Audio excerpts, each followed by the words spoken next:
Muchas gracias, señor presidente. Muchas gracias, colegas, compañeros y a todas las personas que nos están viendo a través justamente de redes sociales o de las pantallas televisivas.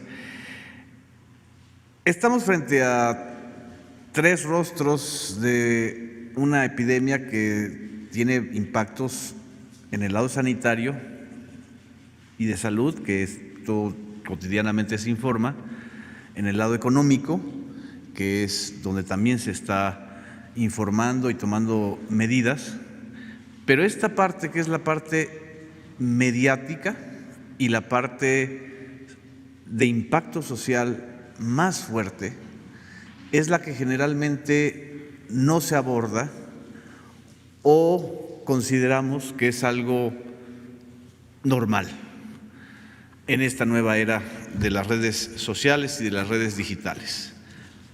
La infodemia es, aquí vamos a la definición, es un término que utiliza la propia Organización Mundial de la Salud para referirse a la sobreabundancia de información falsa, maliciosa o medias verdades sobre la pandemia y su rápida propagación a través de las personas y de los usuarios, de todos nosotros, de redes sociales, a través de Twitter, a través de Facebook, de las empresas de Facebook, como son especialmente WhatsApp, Instagram, de YouTube. Lo que ahora estamos observando es que sí hay ganadores en esta pandemia, desgraciadamente. Y los ganadores son estas plataformas, justamente. El nivel de ingresos y de ganancias que han tenido en este primer trimestre del año, empresas como Facebook, empresas como Google, empresas como Amazon, como Microsoft y en menor medida, aunque muy importante también Twitter, son el resultado de esto justamente. Facebook tan solo en el primer trimestre de este año tuvo ganancias superiores a lo que los mexicanos residentes en Estados Unidos mandaron a México en remesas. Facebook tuvo 4.902 millones de dólares de ganancias, 5.000 millones de dólares, para hacerlo cerrado. Facturaron 18.737 millones de dólares. Y no hablemos de Google, porque Google es el gran gigante que tuvo más de 6.000 millones de dólares de ganancias, 6.836 millones de dólares. ¿Y a quién pertenece? ¿Y YouTube a quién pertenece? A Google. YouTube generó en este periodo un crecimiento muy importante de 52%, más que en el primer trimestre del año 2019. Entonces, cuando estamos hablando de infodemia, estamos hablando sobre todo de algo que es un fenómeno transnacional en donde están estas grandes plataformas. Twitter, por ejemplo, también ha crecido mucho. Twitter ha tenido un incremento de los usuarios de 152 a 166 millones de usuarios en todo el mundo. Y en Twitter, sobre todo, lo que ha habido es una intensificación de la diseminación de versiones falsas y de versiones incluso hasta alteradas de videos que se truquean para dar la impresión exactamente inversa de lo que está sucediendo. Pasamos al segundo punto. El objetivo de la infodemia no es solo un problema de contenidos falsos, exagerados o de medias verdades, que también nosotros como periodistas o como ciudadanos a veces las tomamos al pie juntillas y la usamos de base informativa. El desafío principal es la rápida transmisión de esto. Es exactamente igual que el coronavirus. Tiene una alta tasa de transmisión y de proliferación porque la transmisión en las redes sociales tiene que ver con algo que es lo que yo creo que los ciudadanos debemos empezar a conocer, el poder del algoritmo. así como en la televisión o en la radio, el nudo central del negocio es el rating, o en los medios impresos es el número de suscriptores o de ejemplares vendidos, en las redes sociales el tema es el algoritmo. Es la fórmula secreta que hace que a nosotros nos llegue determinado contenido en Twitter, en Facebook, en YouTube, y que tiene que ver con nuestros datos personales. El gran negocio en este tiempo y sobre todo en estos meses, en donde todos hemos estado en confinamiento o usando hasta 50 o 60% más las redes sociales, son nuestros datos. Nuestros datos, no solamente los datos personales, sino los datos que nosotros generamos cuando estamos usando estas redes sociales, ¿no? Ya sea nuestros miedos, nuestras angustias, nuestras preferencias, nuestras alegrías, pero sobre todo nuestros miedos. Entonces, este uso del algoritmo es lo que está también potenciando la infodemia, porque en el caso del Facebook es el número de interacciones, por ejemplo, o en el caso de Twitter es el número de interacciones más a quienes les das like o a quienes retuiteas o qué posición política tienes, ¿no? Pero en estos momentos la infodemia más delicada, más importante, es la que está ocurriendo a través de WhatsApp. La infodemia ha bajado un poco, no tanto, en Twitter, porque los promotores de noticias falsas están como medio acalambrados, ¿no? Algo sucedió que en la última semana como que se medio acalambraron. No sé si tenga algo que ver el tema de Genaro García Luna con eso.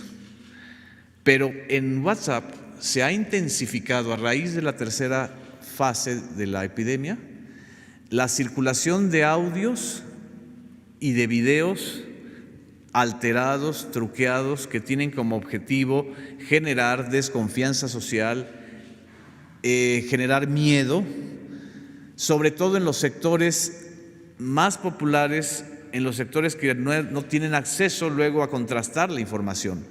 Y así estamos escuchando el audio de una señora que dice que la Secretaría de Marina va a rociar el virus en las noches, que es un audio truqueado de 2017 y que le llega a las personas porque se hacen las cadenas, así cadenas de transmisión, exactamente como en el coronavirus. Se hacen las cadenas de transmisión a través del WhatsApp. ¿Qué es lo que hay que hacer? Cortar la cadena. Lo que hay que decirle a los ciudadanos es que no compartan ese tipo de audios, ni de videos, ni de mensajes, por más que se los haya mandado su comadre, su compadre, su amigo, su colega, porque eso lo que está generando es mucho más miedo y mucha más dependencia que el propio coronavirus. Vamos al tercer punto. Por eso es importante cortar esa cadena de mensajes, incluyendo también los mensajes exagerados o negativos en Twitter, porque la infodemia, es decir, la epidemia de noticias falsas o medias verdades, lo que genera son percepciones negativas, pánico, desconfianza social, vulnerabilidad y prejuicios que criminalizan a las personas que viven o atienden el coronavirus. Los ataques a las enfermeras, a los enfermeros, a los médicos, al personal sanitario, no es un asunto casual. Tiene que ver con la infodemia, tiene que ver con esta estrategia de criminalizar, señalar o alimentar los prejuicios para que la responsabilidad del coronavirus sea de un ente profesional o de alguien, ¿no? Esto es muy preocupante y por eso a la Organización Mundial de la Salud le ha preocupado tanto este asunto. Cuarto punto, también la infodemia lo que potencia son las teorías de la conspiración. Y también ustedes habrán escuchado en en YouTube o en Facebook o en Twitter incluso, las teorías de conspiración más locas, ¿no? Desde que es un asunto de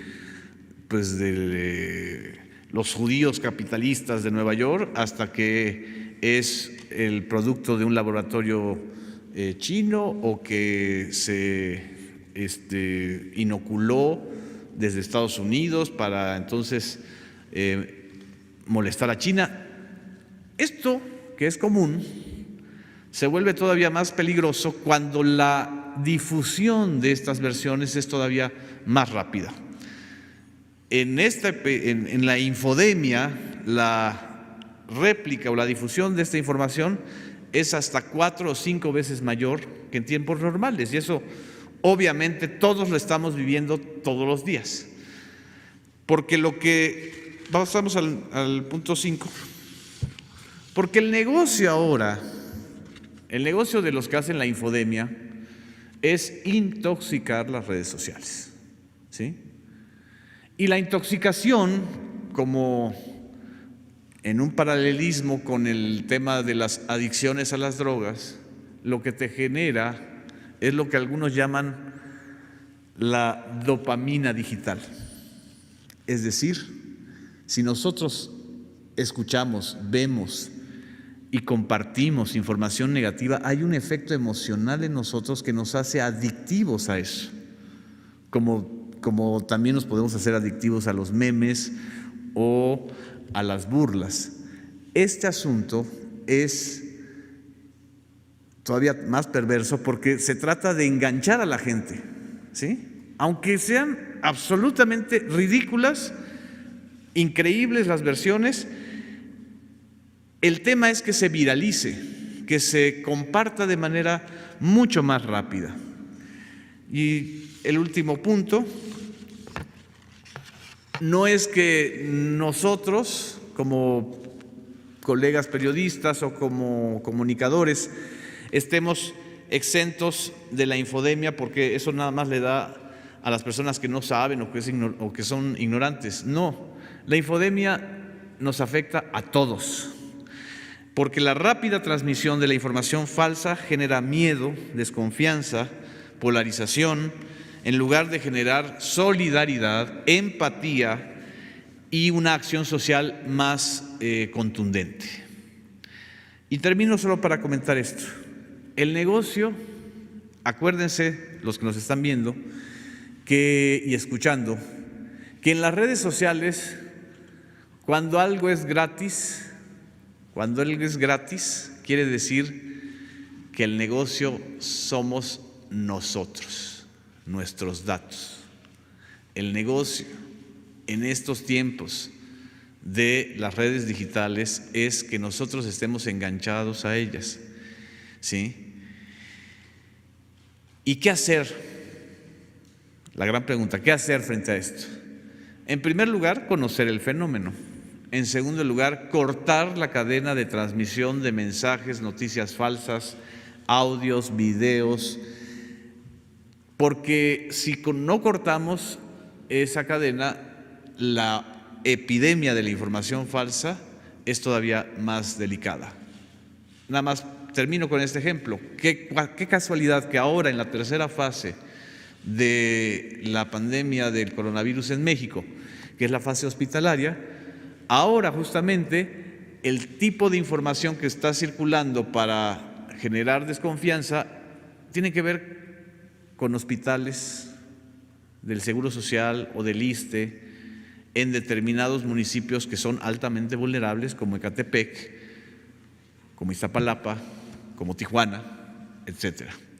En fin, es para darles el marco de lo que estamos ahorita enfrentando, y creo que es responsabilidad de todos, de los medios privados, de los medios públicos, por supuesto. En los medios públicos hemos estado curando las noticias falsas, señalándolas a través del noticiario de Canal 11, de un programa especial en el Canal 22, de una constante labor de señalar y de informar en el Canal 14, incluso en un programa en Facebook.